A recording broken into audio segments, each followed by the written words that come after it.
To all the LGBTQ kids that are struggling with their parents and the volatileness that is like coming out and basically existing, here's a few tips and tricks on how to avoid that.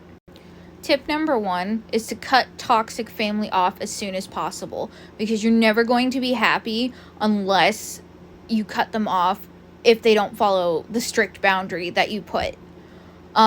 Because if they're not going to respect your boundaries, don't have them in your life. Number 2 is, if they start with the BS, don't be mad, don't start screaming and yelling, calmly talk or whatever. And if they can't handle that, then be like, okay, this conversation's over. You need to take the power back, essentially. And number 3 is, when these parental figures do come back, or whoever that is toxic and, misbehaving because you're doing better without them, really stop and think about the people around you and why you're hanging out with those people and not that particular family member, because it opens your eyes to like, oh, there are people out there that can love me for who I am and that won't be mean to me. And lastly, be comfortable in your own body, because no matter what other people say, whether it's family members, co-workers, whatever, you are you no matter what.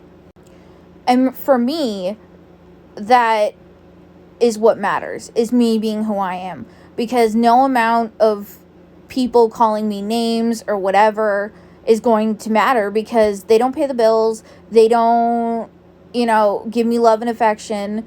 And that's who you should be focusing on, is people that give you love and affection and who try to help you to the best of their ability, because that's all you can ask for. On a closing note, if the toxic family members are purposely misgendering you, put the firm boundary. For example, I have a family member who refuses to use the proper pronouns and doesn't even understand the concept of what being non-binary is. And I explained it to them and they still didn't get it.